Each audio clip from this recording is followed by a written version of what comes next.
What is culture?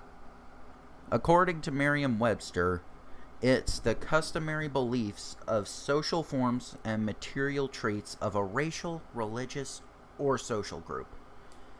I'd say that's a pretty good summary of what a culture is, but there's oh so much more to culture than that. Culture is how people live. It's different wherever you are, too.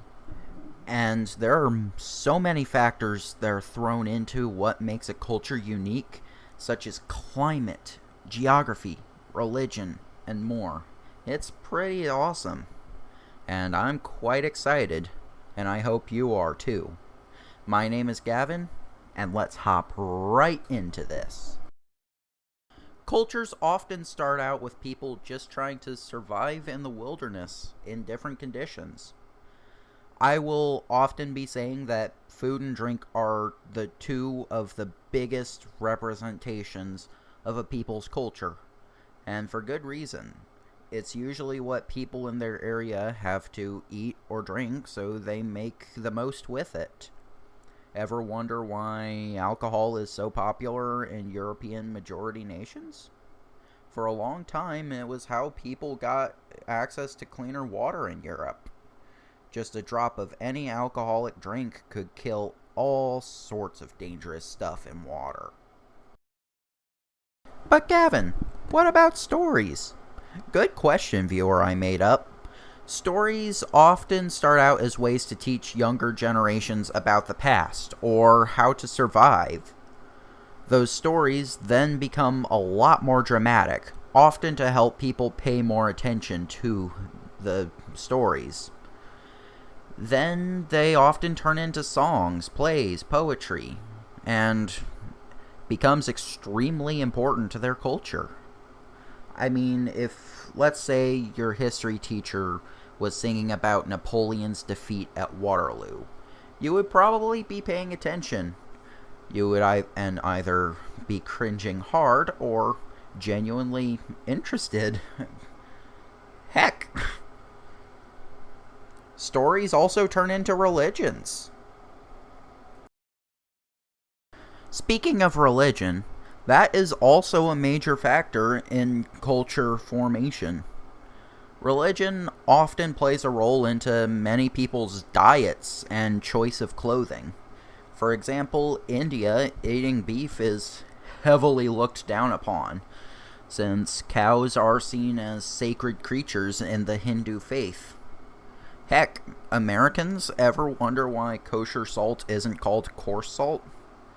That's because Judaism has a practice that goes back centuries called koshering, and the United States, being the melting pot it is, embraced the term kosher, and it's mostly seen on coarse salt or other things. Or how about Islamic nations, where people generally wear clothing like the hijab or the thobe? Well, I guess since we're on that topic now, let's talk about clothing. You probably never really thought that much about the clothing you wear, but it plays a major role in many people's cultures. Like in the Middle East and North Africa, where I mentioned the hijab earlier. People originally wore those to protect themselves from the sun.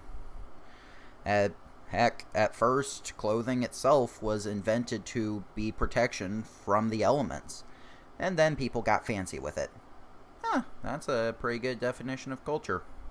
That should be my catchphrase. And clothing is a lot more common now, since it's generally not handmade as much, at least in the West.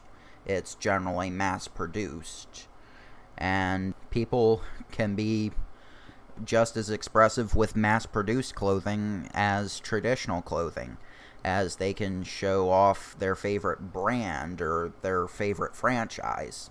And a lot of cultures use clothing to influence other cultures.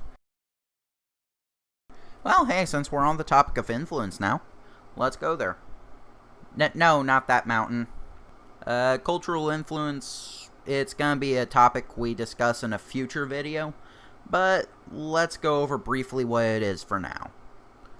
It's basically other cultures mixing over time, adopting each other's values and practices. And one of the earliest forms of influence is trading, as that was something every culture had to export. And trade is so profitable, cultures formed around trade.